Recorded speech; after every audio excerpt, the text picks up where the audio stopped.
नमस्ते दोस्तों, basic concept of sociology की इस श्रृंखला में आज हम सामाजिक परिवर्तन की अवधारणा, परिभाषा, विशेषताएं, कारक और प्रकार की चर्चा करेंगे।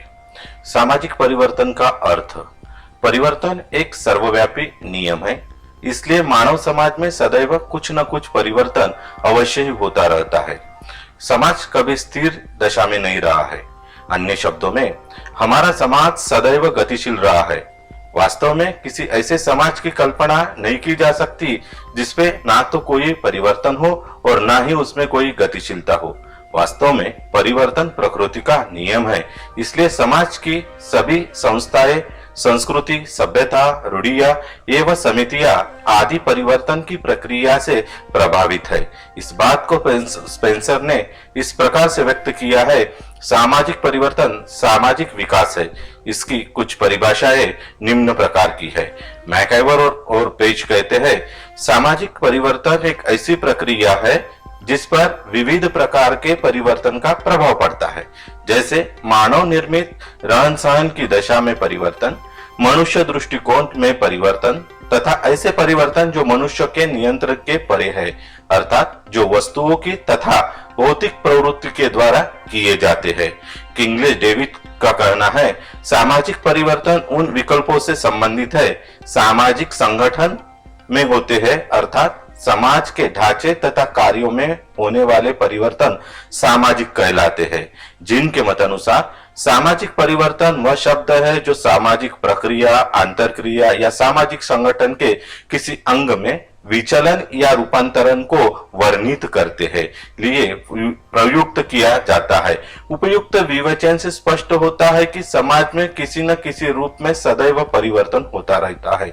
यदि अध्ययन किया जाए तो ज्ञान होता है कि समाज जो आज में गुण विद्यमान है, पहले नहीं था। ये इसलिए कहा जा सकता है कि परिवर्तन सदैव पाया जाता है। हैरी जॉनसन के इस परिवर्तन के अंतर्गत 5 नियम बताए गए हैं। सामाजिक मूल्य में परिवर्तन, संस्थागत परिवर्तन, संपत्ति तथा पुरस्कार के वितरण प्रणाली में परिवर्तन, कार्यकर्ताओं में परिवर्तन, कार्यकर्ताओं की योग्यता या अभिवृद्धि में परिवर्तन। अंत में सामाजिक परिवर्तन के संबंध में कहा जा सकता है कि सामाजिक परिवर्तन सामाजिक संरचना तथा सामाजिक व्यवहार में परिवर्तित होता है। सामाजिक परिवर्तन की विशेषता है। सामाजिक परिवर्तन का निम्नलिखित विशेषताएं पाई जाती है। एक, सामाजिक परिवर्तन का संबंध किसी व्यक्ति विशेष या समूह से नहीं होता, वरन संपूर्ण समुदाय के जीवन में परिवर्तित से होता है। अन्य शब्दों में, जब किसी समुदाय के अधिकांश सदस्यों के संबंधों में रीति रिवाज, सामाजिक नियम तथा विचारों में परिवर्तन होता है, उसे सामाजिक परिवर्तन कहा जाता है। सामाजिक परिवर्तन के बिना किसी आपदा के विश्व के सभी समाजों में होता है।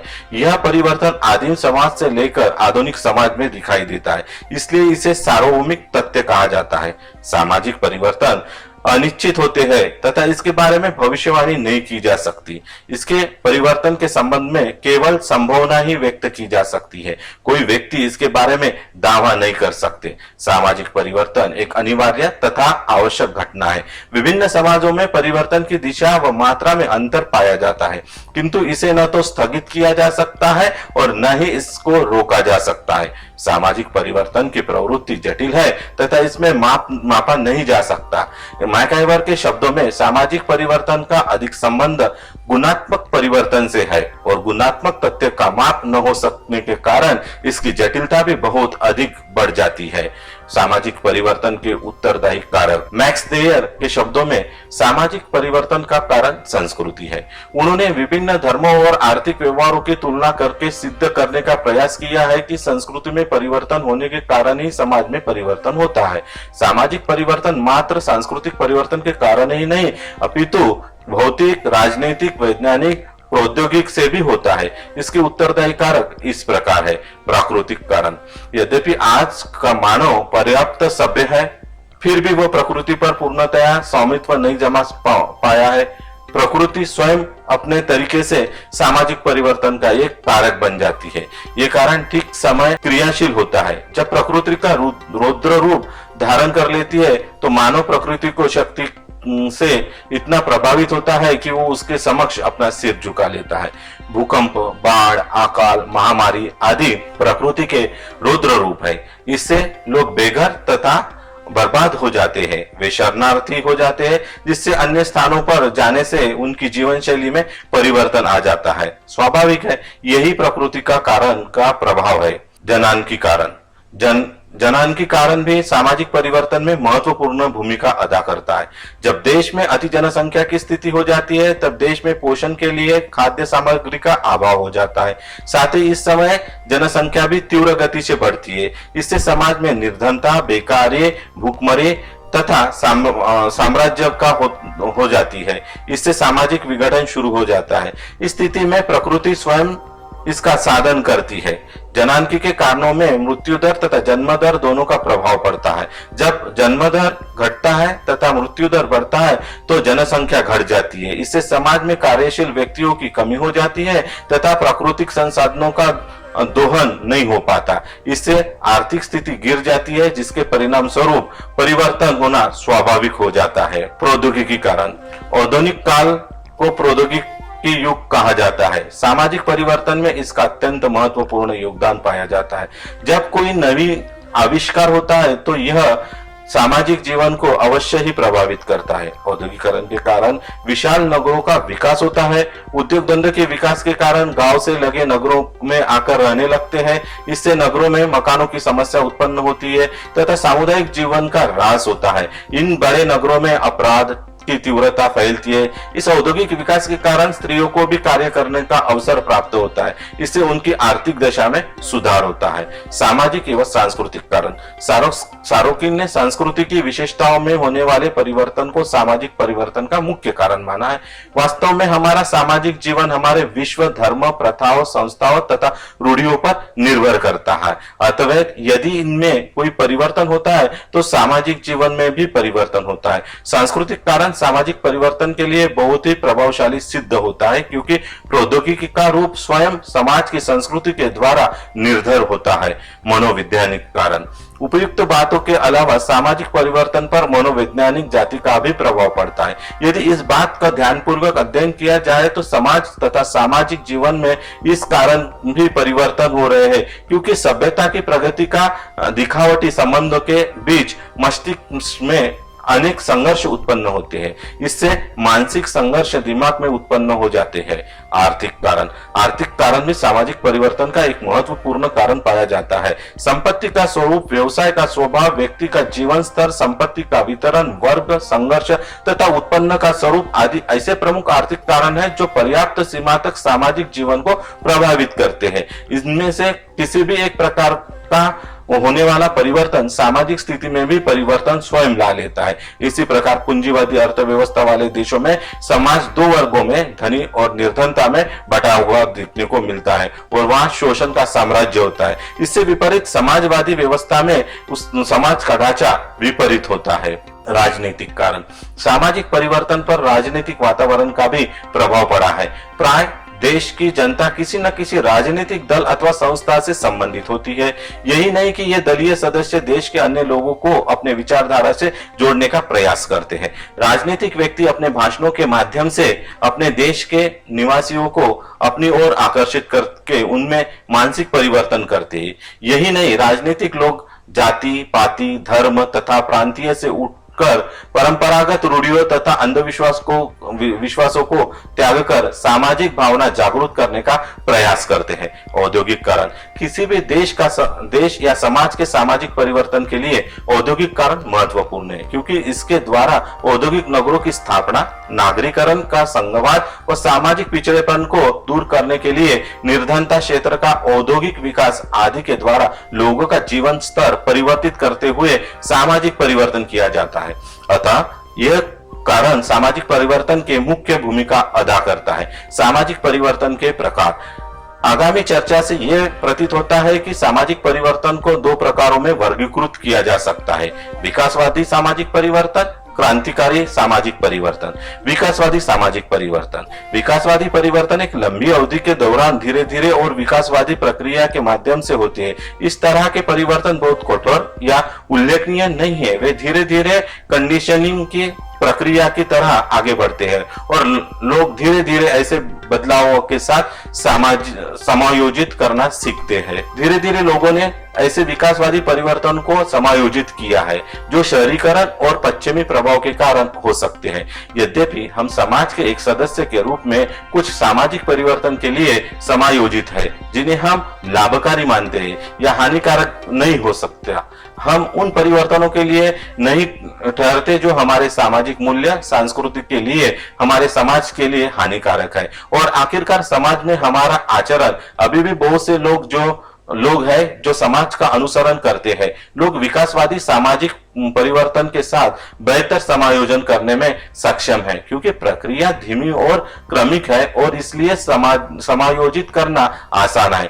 हम आज भी कई पुरुष सदस्यों को पूजा में बैठे हुए पैंट और शर्ट पहनते हुए देखते हैं। ये पहले स्वीकार्य नहीं था। हाफ पैंट और शर्ट के स्थान पर जींस और टी शर्ट का उपयोग स्कूल और कॉलेज में आम आकर्षण बन गया है। सार्वजनिक जीवन में और आज के सदस्यों में धीरे धीरे इसका भारत के पुराने और वृद्ध लोग भी अब बिना किसी संघर्ष या अपराध भावना के किसी पश्चिमी पोशाक पहने हुए देखे जाते हैं क्योंकि समाज ने धीरे धीरे इसे स्वीकार कर लिया है। इसी तरह उच्च शिक्षा के लिए जाने वाली महिलाएं सह शिक्षा संस्थाओं में पढ़ने वाली सेना, नौसेना और एयरफोर्स में शामिल होती है, पायलट बनने के लिए, राजनीति में शामिल होने के लिए, अंतरिक्ष में जाने के लिए विभिन्न नौकरियां करती है जो पहले केवल पुरुषों के लिए थी।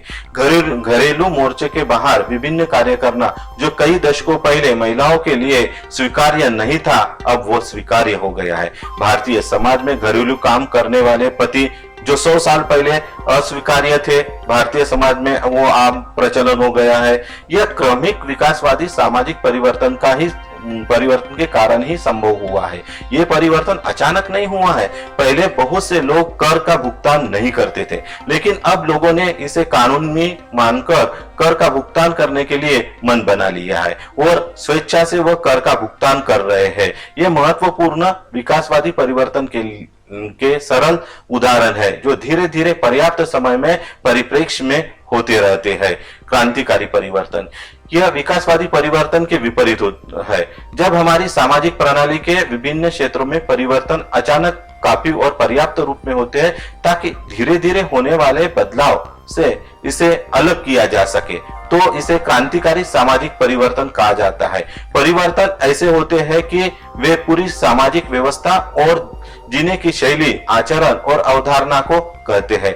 वे एक तरह का मामला है जो सामाजिक आंदोलन में अचानक परिवर्तन के कारण, कुछ आंदोलन, क्रांतियां, युद्ध, तेजी से तकनीकी परिवर्तन के कारण होता है। वे जल्दी और छोटे अवधि के भीतर होते हैं। आइए हम इसके कुछ उदाहरण देखते हैं। फ्रांसीसी, रूसी, चीनी और अमेरिकी क्रांति जैसे विभिन्न प्रसिद्ध क्रांतियों के बाद हुई सामाजिक संरचना और सामाजिक व्यवस्था में परिवर्तन, और हाल ही में क्रांतिकारी परिवर्तन जो भी हुए हैं वे विभिन्न एशियाई देशों में घटित हो रहे हैं। क्रांतियों और भारत के स्वतंत्रता आंदोलन या ब्रिटिश राज से स्वतंत्रता के लिए आंदोलन क्रांतिकारी आंदोलन का मामला है।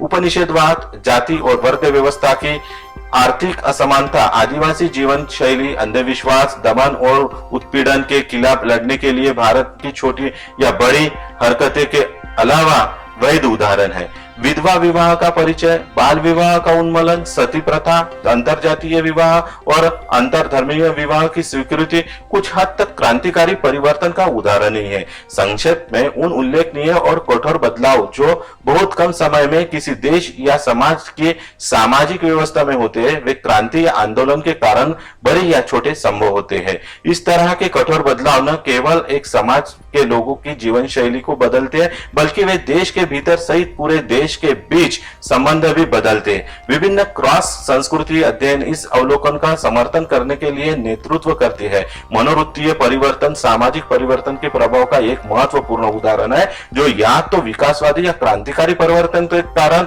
हो सकता है। विभिन्न सामाजिक परिवर्तन के कारण लोगों का रवैया सामाजिक व्यवस्था के प्रति भी बदलता है। इसलिए यह सही है कि आदमी न केवल एक एजेंट है, बल्कि सामाजिक परिवर्तन का भी लक्ष्य है। संक्षेप में, मनुष्य सामाजिक परिवर्तन को लाने में अपरिहार्य है और साथ ही समान सामाजिक परिवर्तन से प्रभावित है। यह उस समाज को बनाता या बदलता है जहां वह रहता है और फिर से इस तरह के बदले हुए समाज से प्रभावित होता है। सामाजिक गतिविधियां जो दहेज प्रथा के खिलाफ लड़ती है और उस संबंध में एक कानून पारित करने में सक्षम है। दहेज प्रथा का उन्मूलन से भी प्रभावित होता है। जब उनके बेटे और बेटियों की शादी हो जाती है तो वे दावा नहीं कर सकते या वे दहेज दे नहीं सकते। अगर आपको ये वीडियो पसंद आए तो इस वीडियो को आप लाइक करें, मेरे चैनल को सब्सक्राइब करें। आगे भी बेसिक कंसेप्ट ऑफ सोशियोलॉजी और सोशियोलॉजी के संदर्भ में मैं आपके सामने विविध वीडियो लेके आऊंगा, विविध संकल्पनाओं को लेके आऊंगा। आप ऐसे ही मेरे चैनल को देखते रहिए। धन्यवाद।